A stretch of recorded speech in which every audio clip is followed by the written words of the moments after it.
प्रवान करनी। वाहिगुरू जी का खालसा वाहिगुरू जी की फतेह। चार पंक्तियां धन गुरु ग्रंथ साहब जी महाराज दियां उच्चारण करता श्री कबीर। इसके विचार आप जी के सामने रखन लगा। सवालिया पंक्तियां ने। कबीर जी कहते ने सो गुर करो जे बहुर न करना। गुरु ऐसा करो कि बार बार बदलना ना पे। मर गया गुरु होर लभो, ओ मर गया होर लभो, जीवन भर लभदे रहो। सो गुर करो जे बहुर न करना। सो ध्यान धरो जे बहुर न धरना। उस विच ध्यान जोड़ो कि ध्यान दा मरकज बार बार बदलना ना पवे। सो जप करो जे बहुर न करना। ऐसे मरो जे बहुर न मरना। ओ जप करो जिसदे जप करदे किसी होर जप की लोड़ पे ही ना। और इस तरह मरो कि बार बार न मरना पे। मैं अर्ज करा जितने सरल शब्दों विच, जितने सौखे शब्दों विच और जितने सरल भाव नाल गुरु ग्रंथ साहब जी महाराज दियां ये पंक्तियां असी पढ़ लेंदे आ, सुन लेंदे आ, इहदे च इतनी सरलता नहीं है। इस सदी दे सियाणे पुरुष कह रहे हैं कि सिख जगत नूं बड़ी मुश्किल नाल बाणी सुनन दी जाच आ रही है। सिर्फ कहंदे इस तो पिछे चले जाइए, बाणी नूं सुनन दा समा भी नहीं सी, बाणी नूं सुनन दियां रुचियां भी नहीं सन, बाणी नूं सुनन दा माहौल भी नहीं सी। सारा सिख संघर्ष दे च लंघिया। लड़ाई झगड़े जंग जदल भज दौड़ और हिजरत एक थां तो दूसरी थां, दूसरी थां तो तीसरी थां। गुरु नानक देव जी महाराज तो लेके गुरु गोबिंद सिंह जी महाराज तक, फिर उस तो बाद 100 साल तक सिख जगत का इतिहास भज दौड़ का इतिहास रहा। इस सदी विच, इसी सदी विच गुरबाणी सुनन का शौक वधिया है। पर प्रिंसिपल साहिब सिंह कहते सन अजे समझण का शौक नहीं जागया। ये शौक अजे नहीं पैदा होया व्यापक तौर पर। तो चूंकि समझण का शौक अजे नहीं पैदा होया, यही कारण है कि बाकी धर्मां की तरह इस धर्म दे भी पखंड बहुत ज्यादा है, बहुत ज्यादा है। ईसा ने कदी नहीं सोचा होगा कि मेरे नाम ते खुदा दे नाम ते जिहड़ी मेरी उम्मत है ये 2 हिस्सियां तकसीम हो जाए तो वो 2 हिस्से फिर हज़ारां तकसीम हो जान। रोमन कैथोलिक ते प्रोटेस्टेंट ये 2 वड्डे रूप ने, पर इन्हां दियां सैकड़े शाखा ने। ईसा ने इस तरह नहीं सोचा होगा। इस्लाम दे बानी मुहम्मद साहब दे ते ख्वाब दे च भी गल नहीं होगी कि मेरे नाम ते मुसलमान 3 हिस्सों तकसीम हो जान तो फिर 72 फिरके बन जान। आप दी ज्ञात लई अर्ज करा, इस्लाम दे 72 टोले ने और एक 73वां होर पैदा हो गया कादियां, पंजाब दा शहर कादियां। उतों 3 वड्डे ने, केड़े? शिया, सुन्नी, मिर्ज़ई। और बड़ा भारी मतभेद है। मुहम्मद साहब के नां ते इन्हां तिन्नां दे खून खराबा साल दे साल होंदा है। मुहर्रम दे दिनां विच हर साल हिंदुस्तान दे विच, पाकिस्तान दे विच, बंगलादेश दे विच, ईरान अफगानिस्तान दे विच शिया सुन्नी फसाद हो जाते हैं हर साल। और उन्होंने दिनों उत्थों दियां सरकारां नूं बड़ी चौकसी रखनी पैंदी है, लड़ पैंदे ने। एक कहंदा है मुहम्मद ने यह आख्या सी, एक कहंदा है यह आख्या सी, और दोहां दा हंकार परबल जद हंकार नूं अगे सामने रख दईए तो सच की है झूठ की है इहदा निर्णय करना औखा हो जाता है। जब अपने संस्कारां नूं ते अपने हठ नूं अगे रख दईए, अपना कट्टरपना अगे रख दईए, तो फिर सच की है झूठ की है इहदा निर्णय करना औखा हो जाता है।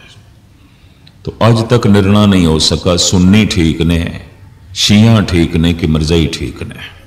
और तिन्हां दा खून खराबा और 72 फिरके, इन्हां दे बहुत वड्डे 73वां फिरका ये मिर्जाई। और आपकी ज्ञात लई अर्ज करा, मिर्जाइयां दे उत्ते जिस ढंग नाल पाकिस्तान दे जुल्म होया, वो बेचारे हिजरत करके आले दुआले मुल्कां च भजे ने, उतों वो भी नमाज पढ़ते हैं, कुरान की तलावत करते हैं, रोज़ा भी रखते हैं, लेकिन सुन्नी उन्होंने मुसलमान मनन नूं तैयार नहीं। शिया भी रोज़ा रखते हैं, नमाज पढ़ते हैं, कुरान की तलावत करते हैं, हज ते भी जाते हैं। सुन्नी उन्होंने मुसलमान मनन नूं तैयार नहीं। शिया सुन्नियां नूं मुसलमान मनन नूं तैयार नहीं। इराक सारा सुन्नी है, ईरान सारा शिया है। जंग दे आर्थिक कारण ते सन, सियासी कारण ते सन, पर 9 साल की जंग का एक मजहबी कारण भी सी कि ईरान सारे दा सारा शिया है, इराक सारे दा सारा सुन्नी है। और इट पत्थर दा वैर, थोड़े जिहा शिया खुले मिजाज दे ने, जबकि तंग दायरा है सुनिया दा। तो मुख्तसर मैं अर्ज करा, भावें ये 9 साल जो जंग लड़ी गई इराक ते ईरान दी, लखा ईरानी मर गए, लखा इराकी मर गए। ये जंग भावें सियासी सी, भावें आर्थिक सी, इलाके दी सी जिथों तेल निकलता है, लेकिन इस दे उत्ते मजहबी जंग की मोहर लगी हुई सी। वो शिया सने सुन्नी ने। भुल के भी कभी इस तरह नहीं सोचे होना इस्लाम के महान बानी मुहम्मद साहब ने कि मेरे नाम दिते 72 टोले बन जान और 3 वड्डे फिरके बन जान, शिया सुन्नी मिर्जाई। अगां चलिए, मच्छंद्र नाथ ने एक पंथ नूं जन्म दिता, जोगी। इस तो पहले योग शब्द ते मौजूद सी। योग का मतलब सी जोड़। और योगियां दे पंथ दे जन्मदाता मच्छंद्र नाथ ने, उसके वड्डे प्रचारक गोरखनाथ ने। आपकी ज्ञात लई अर्ज करा, गोरख के नाम ते ही बहुत वड्डा शहर है गोरखपुर।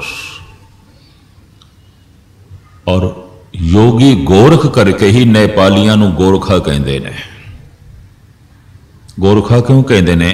गोरख नूं पूजण वाले, गोरख नूं गुरु मनण वाले, गोरख की परिक्रमा करन वाले। गोरखनाथ नूं नेपाल दे बड़ी कामयाबी मिली सी। सारा नेपाल झुक गया सी गोरख दे अगों। उदों इन्हों लकब मिल गया गोरखे। ये तो गोरखे ने, ये तो गोरख दे पिछे चलने वाले ने। इन्होंने तो गोरख की मत अपना ली। गोरखपुर नेपाल की सरहद ते है। और उस शहर नूं, जो शहर इंज कह लो गोरख के नाम ते ही वसया, क्योंकि बहुत जोगी आके उत्थे वसे और प्रचार का उन्होंने केंद्र बनाया। आप दूर क्यों जाओ, जिसनों असी नानक मथा करके कहने हैं, जो बहुत वड्डा स्थान है, सिख जगत का तीर्थ है। ये नानक मते तो पहले गोरख मता सी। शायद जिन्होंने इतिहास पढ़िया तो सुने। अज भी हज़ारां पहाड़ी उत्थे आउंदे ने, गुरु नानक दे गीत अपनी भाषा दे च गाउंदे ने। ये गोरख मता सी। जद साहिब श्री गुरु नानक देव जी महाराज उत्थे गए ने, और आप दी ज्ञात लई अर्ज करां, दिवाली दरबार साहब तो बाद दूसरे पद्धर ते महान दिवाली नानक मते ही मनाई जाती है। बड़ा भारी इकट्ठ होंदा है। जिथे नानक मते घट तो घट 1 लाख खालसा पहुंचता है दिवाली वाले दिन, उत्थे 2 लाख के करीब पहाड़ी हिंदू पहुंचते हैं। कुमायूं दी पहाड़ियां दे लोग, उन्हां दी भी अपनी शरधा है। दरबार साहब की दिवाली तो मशहूर है। जोगी लोग जब नवीं बर्फ पैनी शुरू हो जाती सी हिमालय ते, तो ये मैदानी इलाकों के आ जाते सन। उंज ये समा अपना हिमालय पर्वत से बतीत करते सन। और इन्हां दी ऐसी धारणा सी कि जमीन तो जितनी उच्ची जगह होवे भजन दे च मदद करती है। उत्थे मनुखी शब्दां दियां विचारां दियां तरंगां प्रभावित नहीं करदियां। दूसरा, ठंड भजन दे च मदद करती है, तो हिमालय बर्फ दियां चोटियां बर्फ पई है। जैसे नवी बर्फ पैनी शुरू होंदी सी, ये थल्ले आ जाते सन। और इन्हां दी आमण दे खुशी मनाई जाती सी। जदों आउंदे सन, बस दिवाली नेड़े आउंदी सी, तो इन्हां दे आउण दे मैदानी इलाकों के लोग दीपमाला करते सन। गोरख मते दी दिवाली सब तो मशहूर सी।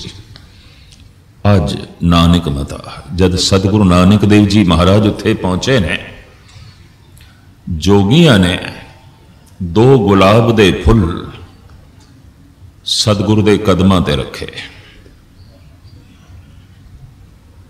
महाराज ने चुके ते इन जोगियां नूं वापस कर दिते। मरदाने नूं पता सी इस तरह के कौतक सतगुरु करते हैं, और उहदे च कुछ रमज आउंदी है, उस दे च रहस्य आउंदा है। वो रहस्य जोगी समझ गए। जो जोगियां ने 2 फुल भेंट करके गुलाब दे गुरु नानक देव जी महाराज के सामने कुछ अपने विचार रखे, उन्हीं 2 फुल्लां नूं वापस करके धन गुरु नानक देव जी महाराज ने जवाब दे दिता। जोगियां ने 2 फुल रखे, आख्या जोग मत दे रिद्धि सिद्धियां दी सुगंधी है। जोग मत दे संसारिक पूजा प्रतिष्ठा दा स्वप्न है। बड़ी पूजा है, बड़ी प्रतिष्ठा है, राजे महाराजे पूजते हैं, सारा देश झुकता है, ये स्वप्न है। और रिद्धि सिद्धियां दी सुगंधी है। ये 2 गल्लां ने, ये 2 प्राप्तियां ने जोग मत दे। ऐ गुरु नानक, तुसी ये फुल कबूल कर लो, जोग मत कबूल कर लो।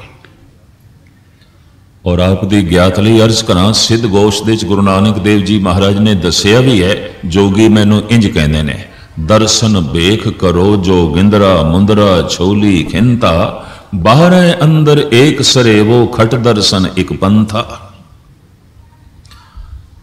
ऐ गुरु नानक, जे तुसी जोग मत धारण कर लो, असीं तुहानू जोगिंदरा बना देंदे आ, जोगियां दा नाथ, जोगियां दा मुखी, गोरख की पदवी असीं तुहानू दे देंदे आ।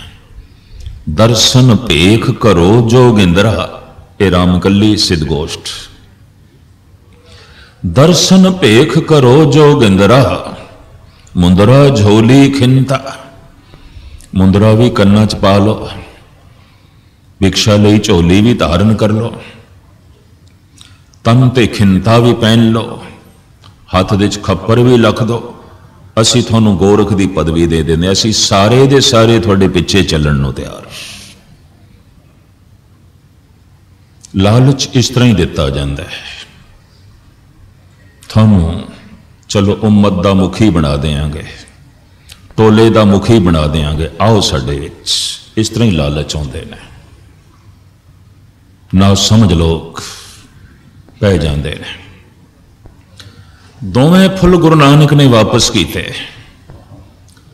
आख्या मनदिया रिद्धि सिद्धियां दी सुगंधी भी है, संसारिक पूजा प्रतिष्ठा दा इहदे स्वप्न भी है, पर ए गोरख दे चेलियो इहदे च नाम दा फल नहीं। नानक उस फुल दा पुजारी है जो सुंदर होवे, महक भी देवे, पर उहदे चों फल भी निकले। इहदे च फल नहीं है। मैं कोरी स्वप्न दा पुजारी नहीं, और मैं फोकी रिद्धियां सिद्धियां दा पुजारी नहीं। ये सिर्फ महक मैनू नहीं चाहिए, ये सिर्फ फोका स्वप्न मैनू नहीं चाहिए, मैनू वो फल भी चाहिए जिन्हों खा के तृप्ति मिले, रस मिले, आनंद मिले। कहते ने इनू सैन बहस कहते हैं, इशारियां दी बहस, इशारियां नाल कहना। जितने मुहज्जब लोग आते ने, दूरदृष्ट आते ने, सियाणे आते ने, कोमल आते ने, कई दफा सोचते ने बोलां नाल शब्दां नाल जे आख्या चोट लगेगी,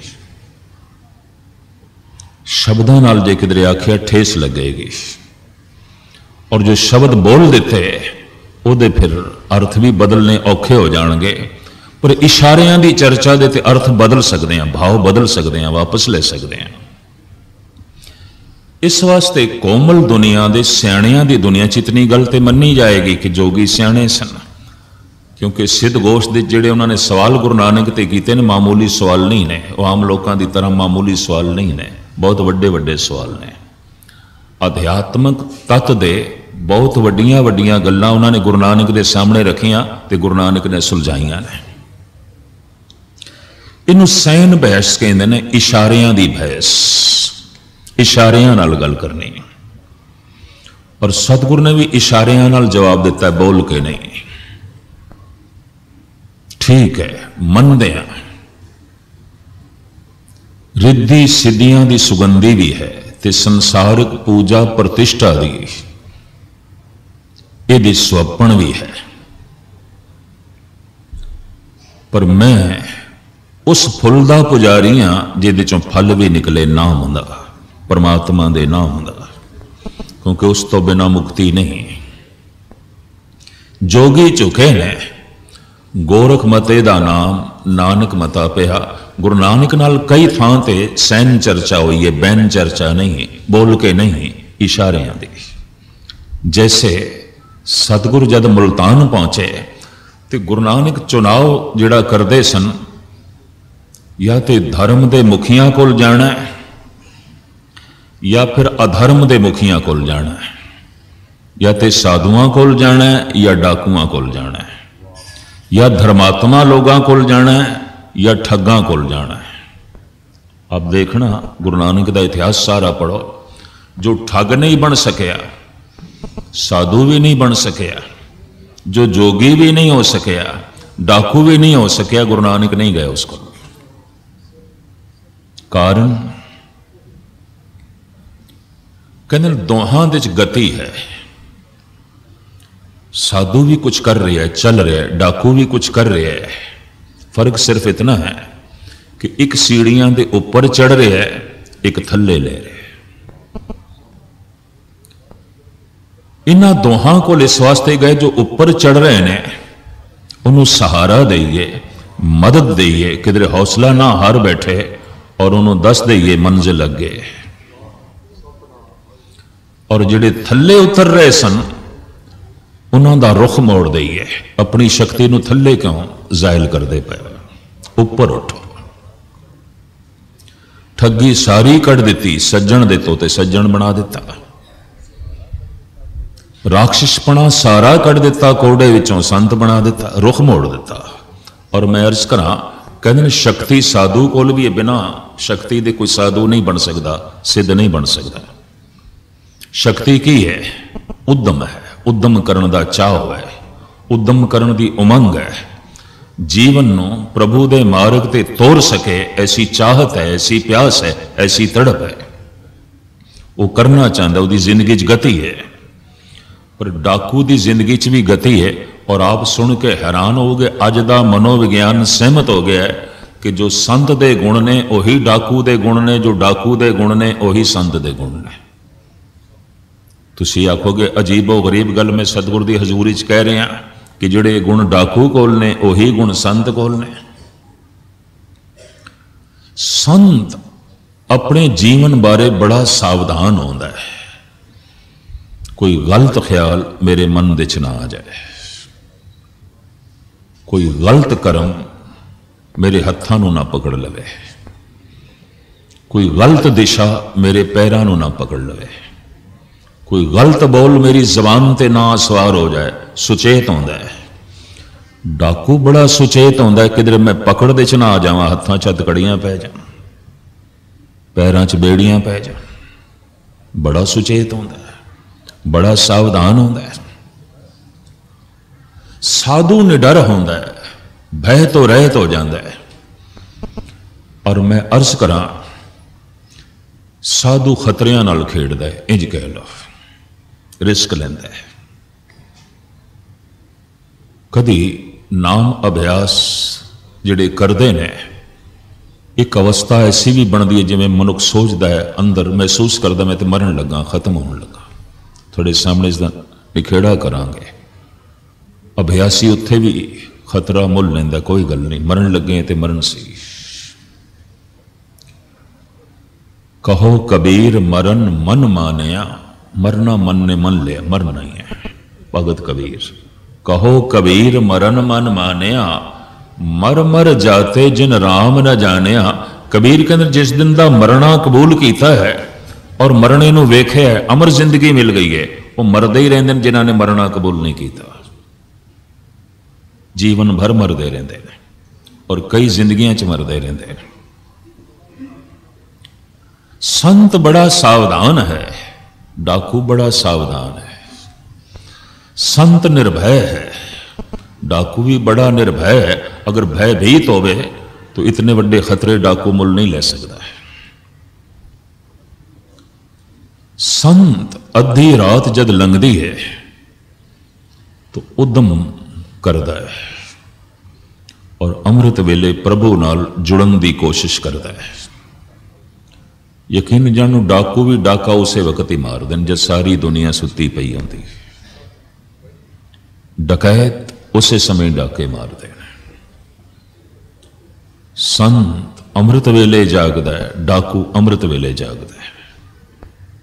जागण का समा भी एक है।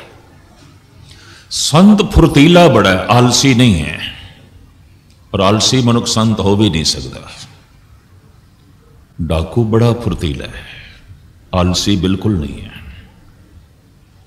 बुनियादी गुण संत ते डाकू दे इको ही ने, फर्क सिर्फ इतना है एक ऊपर चढ़ रहा है, एक थले ले रहा है, बस इन्नी गल है। एक अपनी शक्ति नूं वरत रहा है ऊपर उठण दे, एक अपनी शक्ति नूं वरत रहा है थले लैण दे। इन्हां दोहां नूं गुरु नानक ने चुनिया है, इन्हां दोहां नूं थां दित्ती अपने हिरदे च। ठग नूं भी, साधु नूं भी, सिद्धां नूं अपने हिरदे च थां दित्ती है, राक्षसां नूं अपने हिरदे च थां दित्ती है। क्यों? दोहां दी जिंदगी च गति है, दोवें चल रहे हैं। फर्क सिर्फ इतना एक ऊपर उठ रहा है, एक थले। पर जिहड़ा विचकार पौड़ियां दे बैठ गया, ना ऊपर उठदा है ना थले, और प्रण भी कर बैठा नहीं जाना, ना ऊपर जाना ना थले। गुरु नानक ने देखा इत्थे समा खराब करना है, नहीं तो ऊपर उठना चाहता है ना थले। इसकी तो दिशा ही कोई नहीं है, ये तो किसी पासे जाना ही नहीं चाहता। तो इत्थे की समा खर्च करना, इत्थे की वक्त जाया करना। तो गुरु नानक ने मुल्तान नूं चुनिया, मुल्तान जाना है उचेचा। कारण मुल्तान दियां कुछ चीज़ां मशहूर सन, और मुल्तान बारे कहावत है, चार चीज है तोहफा है मुल्तान। मुल्तान दियां चार चीज़ां तोहफा ने। देश की वंड तो पहले, हिंदुस्तान की वंड तो पहले मुल्तान सब तो गर्म शहर सी। अज सब तो गर्म गया या नागपुर नूं मन लेंदे ने। अज सब तो ज्यादा गर्मी, सब तो ज्यादा दर्जा हरारत गया दे हो जाता है, बिहार। उस जमाने च मुल्तान चार चीज तोहफा है मुल्तान, गर्द गरमा गदागर गोरिस्तान। चार चीज़ां, गर्द रेत दे टिब्बे ही सन, मरूथल, हनेरियां आंदियां सन, रेत उड़दी सी, और ऐन शहर दे उत्ते पैंदी सी रेत। गर्मा बड़ी भयंकर गर्मी, गदागर फकीर, मरूथल बहुत ज्यादा है, गर्मी बहुत ज्यादा है, साधु बहुत ज्यादा ने, फकीर बहुत ज्यादा ने। ताई ते कहावत पर चलत हो गई, पीरीपुर मुल्तान। फकीरां नाल भरे होया, साधुआं नाल भरे होया, गली गली साधुआं दे डेरे। और आप सुन के हैरान होवोगे, सिख जगत दे अजे भी 15-20 डेरे मुल्तान दे साधुआं दे ने, सिख जगत दे। हरियाणे दे कुछ, पंजाब दे कुछ, दिल्ली दे पिछों मुल्तान तो आए ने सारे। गर्द गरमा गदागर गोरिस्तान, कबरां, क्योंकि जिहड़ा फकीर चलाना कर जांदा सी उसदा मकबरा उत्थे शहर दे गली गली च मकबरे, गली गली च कबरां, गली गली च फकीर, गली गली च घटा मिट्टी, उड़दी हुई धूड़ और गर्मी। फकीरां दा गढ़ सी मुल्तान।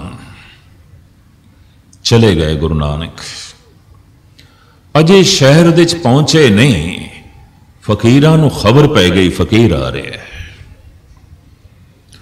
और वक्त दा चोटी दा फकीर आ रहा है।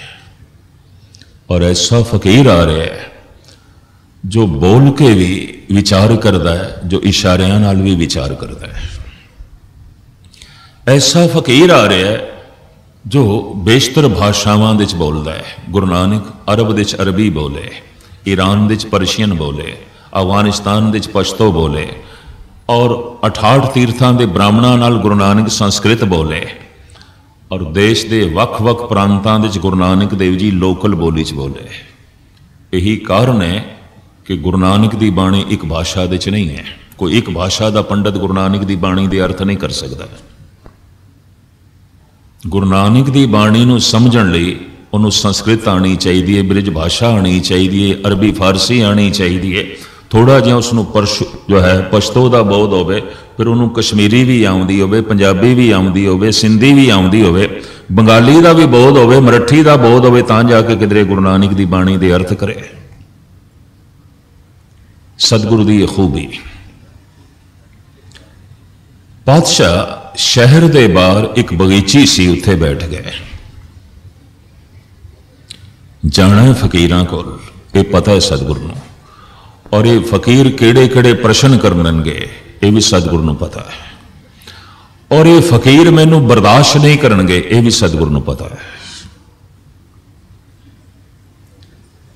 ईरान दे सूफी संत शेख सादी ने कहानी लिखी है कि हनेरे ने एक दिन खुदा दे दरबार दे च फरियाद की थी और आख्या, ऐ खुदावन ताला मैनू बचाओ, एक दुश्मन मेरे पीछे हाथ धो के पै गया, मैनू टिकण ही नहीं देता। कौन है? सूरज, ये मेरा दुश्मन है, बुलाओ इसको। ये मेरा पक्का वैरी बन गया, पक्का दुश्मन, मेरी होंद मिटाना चाहता है।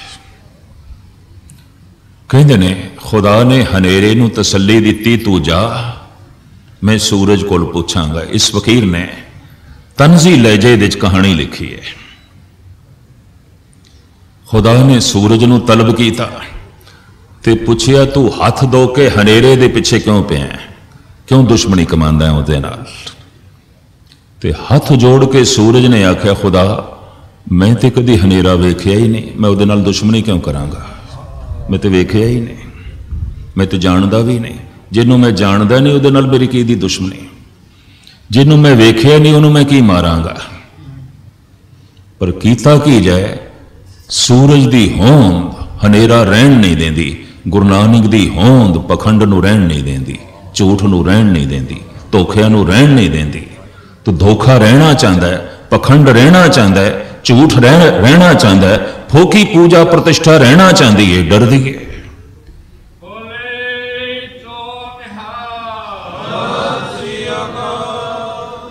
तो मैं अर्ज करा, पता है उत्थे फकीरां ने मता पकाया, सारे फकीरां ने, और इस मते दे सारे सहमत ने। एक फकीर ने भी उस मते की विरोधता नहीं की थी। मता की पकाया, कोई जुगत तलाश करो कि गुरु नानक मुल्तान विच नहीं आने चाहिए। गुरु नानक आ गए तो असीं उजड़ जावांगे। सूरज उदय होया तो हनेरा कित्थे रहेगा। फकीरी बाणा सी उन्हां कोल, फकीर नहीं सन। फकीरी लिबास सी उन्हां कोल, फकीर नहीं सी। संत पणे दा भेख सी उन्हां कोल, संत नहीं सन। साधुआं दा लिबास सी, साधु नहीं सन। अगर साधु होंदे तो साधु नूं गलवकड़ी च लैणा सी। ये भी मैं अर्ज करदे हां, साधु नहीं सन, बाणा सी। और ऐसा हो जाता है, जे सोना है तो मुलम्मा भी है, हीरे ने तो कच भी है, जे चंदन है तो किक्कर भी है, जे संगे मरमर है तो फिर आम पत्थर भी है, जे सच है तो झूठ भी है, जे वाकई धर्म है तो धर्म के नाते पखंड भी है। साधुआं ने मथा पकाया और सारियां दी सहमति, गुरु नानक नहीं आने चाहिए। कम से कम मुल्तान देश ते उन्हां दा दाखला नहीं होना चाहिए। पर सारे फकीर ने कहंदे जबान नाल किवें आखीए, मूंह नाल किवें आखीए, क्योंकि साधना करते सन, आखिर नमाज पढ़ते सन, और उहदे चलो कुछ ना कुछ इतनी समझ ते आ गई सी कि महफिल दे और किसी फकीर नाल किस तरह की गल करनी है। यह ढंग उन्होंने आ गया सी, इतना तो उन्होंने पता सी। मूंह नाल किस तरह आखिए तुसी मुल्तान दे च ना आओ। आम बंदा होंदा तो शायद मूंह नाल भी कह देंदा, कुबड़ आउंदा, ना आओ, लोड़ नहीं थोड़ी। पर फकीर सन, मकबरियां ते बैठे सन, इबादत गाहां दे बैठे सन, एक एक दे हजारां मुरीद सन, चेले सन, आले दुआले तक उन्हां दी पहुंच सी और सारा पंजाब उन्हां नूं पूजदा सी। तो शर्म आई, जबान नाल किवें कही है गुरु नानक मुल्तान दे च ना आओ। तो भरे होया दुध कटोरा, सैन बहस, इशारियां दी चर्चा, इशारे नाल कहना है। दुध दा भरिया होया कटोरा एक मन्ने पन्ने फकीर दे हथ च पकड़ाया, आखे ले जा। ज्यों गुरु नानक दे कदमां दे च रखिया। और मैं समझदा जन्म साखी बनी है मरदाने करके किधरे ना आंदा, ये प्रश्न ही ना करदा ते गुरु नानक ने कुछ दसना नहीं सी ते जन्म साखी बननी नहीं सी। ये भी मैं अर्ज कर दे, ये जो कथा बन गई मरदाने करके बन गई। सतगुरु ने मरदाने नूं कहा, उस सामने चंबेली दा फुल तोड़ के लिया। उस बगीची दे च फुल गुलाब दे भी है सन, बड़े सोहने, गेंदा भी बड़े खड़िया होया सी, अनार कली भी सी। जो कवि संतोख सिंह जी ने उस बगीचे का खुलासा किया, बगीचा तो बड़ा सुंदर सी, उहदे च बहुत कुछ सी। पर साहब कहते नहीं, वो जिहड़ी चंबेली है वो तू तोड़ के लिया फुल। हैरान मरदाना भी है, इन्ने सोहने सोहने होर फुल, चंबेली का फुल खूबसूरत नहीं, लेकिन चंबेली के फुल विच महक बड़ी आउंदी है, खुशबू बड़ी है। चंबेली के फुल का वजन नहीं आता, बिल्कुल नहीं, आकार भी वड्डा नहीं। फुल तोड़ लिया, एक चंबेली का यह फुल कटोरे दे च रख दिता और सतगुरु ने हाथ जोड़ दिते। सियाणे फकीर नूं भेजिया सी, इशारा समझ गया। इनू कहते सैन बहस, सैन चर्चा, इशारियां दी चर्चा। उन्हें कटोरा चुक लिया वापस।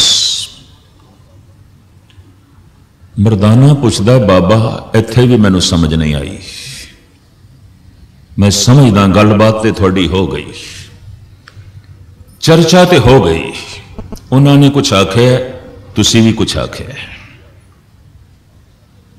उन्होंने की आख्या है, पातशाह दसो, तुसी की आख्या है महाराज मैनू दसो। सतगुरु कहते मरदाने उन्होंने ये आख्या है, शहर लबालब भरिया होया फकीरां नाल, इंज जिमें एक कटोरा दुध नाल भरिया होया, होर दुध लई थां नहीं, होर फकीर लई थां नहीं है, ना आओ वापस जाओ। मरदाना कहता मैं तो समझिया सी मुल्तान दे फकीर महान ने, अजे आपां शहर दे भी नहीं पहुंचे तो इत्थे दुध ले आए ने, ते गल ही कुछ होर।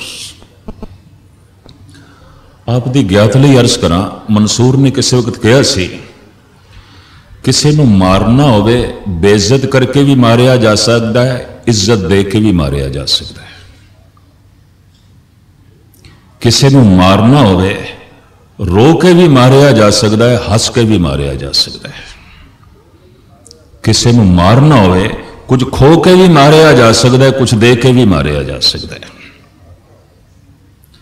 और किसी नूं मारना होवे तो बोलां नाल भी मारिया जा सकता है, इशारियां नाल भी मारिया जा सकता है।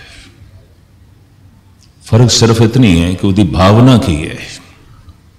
आप दी ज्ञात लई अर्ज करा, जद शिबली ने फुल मारिया सी मंसूर नूं, चीख निकल गई सी मंसूर दी।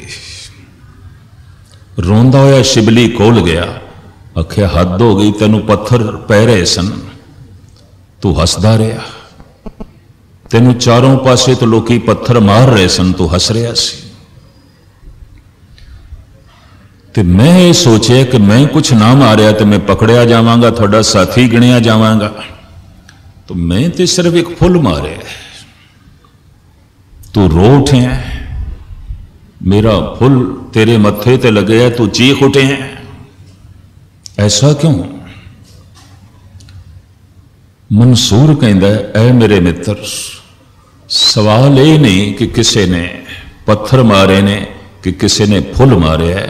मारे है तू फुल मैनू मारे है, भेट नहीं कीता, तू फुल नजराना नहीं कीता, मारे है। मारन नाल ते चोट लगती है। जिन्हां ने मैनू पत्थर मारे उन्होंने मेरे तन नू जख्मी किया, क्योंकि उन्हां दे पत्थरां दी पहुंच मेरे तन तक सी, मेरे मन तक नहीं सी। पर तू फुल मारे बहुत गहरा चला गया, ये सट मेरे मन ते लगी है। क्यों? तू मेरा दोस्त है, तू समझदा है कि मेरी अवस्था की है, तो फिर भी तू मैनू मारे। सवाल ये नहीं कि तू पत्थर मारे है कि फुल मारे है, पर मारे। फुल भेंट नहीं कीता, फुल अर्पण नहीं कीता, फुल मारे। और उत्थे ही मंसूर ने कहा सी, मारना होवे किसी नूं ऐ शिबली, बेइज्जत करके भी मारिया जा सकता है, इज्जत दे के भी मारिया जा सकता है, अपमान करके भी मारिया जा सकता है, सन्मान करके भी मारिया जा सकता है। मुख्तसर मैं अर्ज करा, उस कटोरे दे उपर एक छोटा जिहा फुल जिहदा कोई आकार नहीं, वजन नहीं, फैलिया होया नहीं, बोझल नहीं, महक ही महक है, ये रखे है गुरु नानक ने। मरदाना पूछता है, पातशाह उन्होंने तो यह कह दिता, ये शहर इंज फकीरां नाल भरिया होया है जिवें कटोरा दुध नाल, होर दुध लई थां नहीं, होर फकीर लई थां नहीं। तुसी की जवाब दिता है? मरदाने मैं ये आख्या है,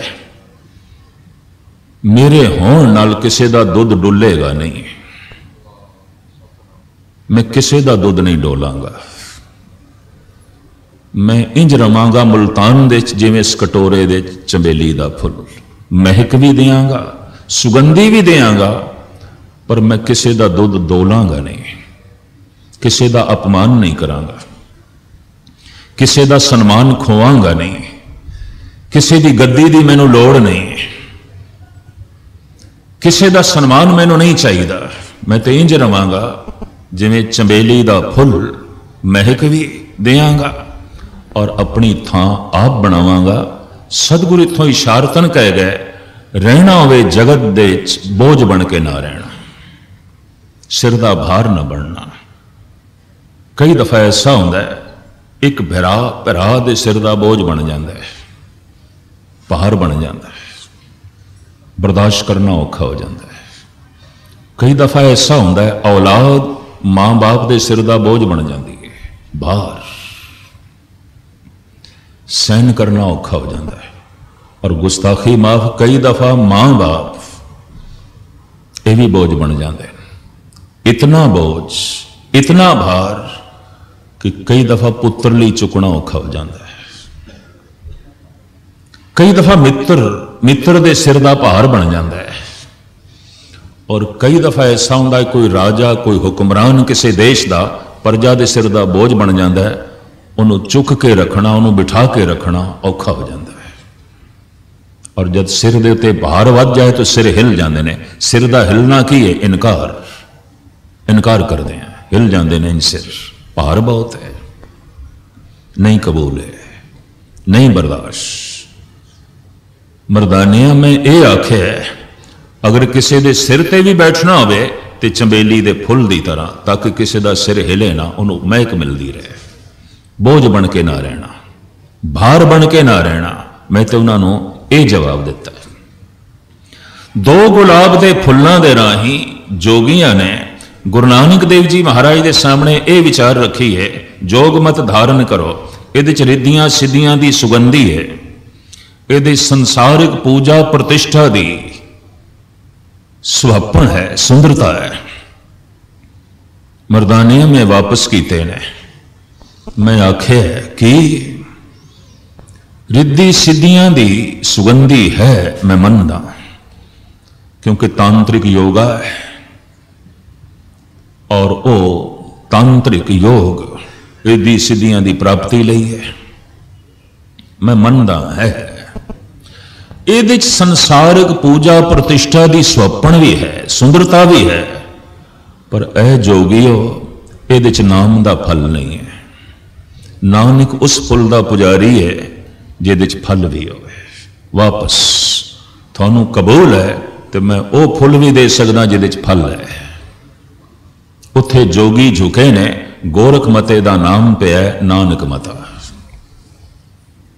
बहुत शानदार सुंदर स्थान है, पहाड़ों की गोद विच बनिया होया, हिमालय की तलहटी।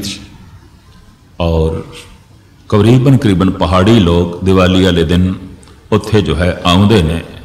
मैं अर्ज कर रहा सी गुरु ग्रंथ साहब जी महाराज के कुछ बोल थोड़े सामने एक दफा दोहरावां तो फिर खुलासा। फिर सो गुर करो जे बहुर न करना, सो ध्यान धरो जे बहुर न धरना, सो जप करो जे बहुर न करना, ऐसे मरो जे बहुर न मरना।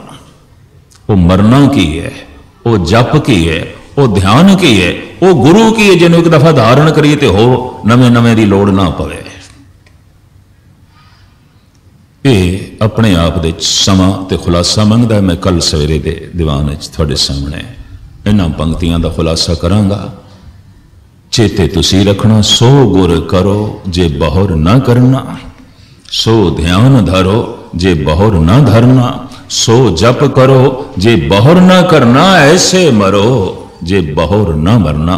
विचार का लाभ जी के सामने टिकाऊ नाल आपने सरन किया। सतगुरु मेहर करन, बख्शिश करन, गुरबाणी दी विचार हिरदे च वसान, भुल चुक दी क्षमा। वाहिगुरू जी का खालसा, वाहिगुरू।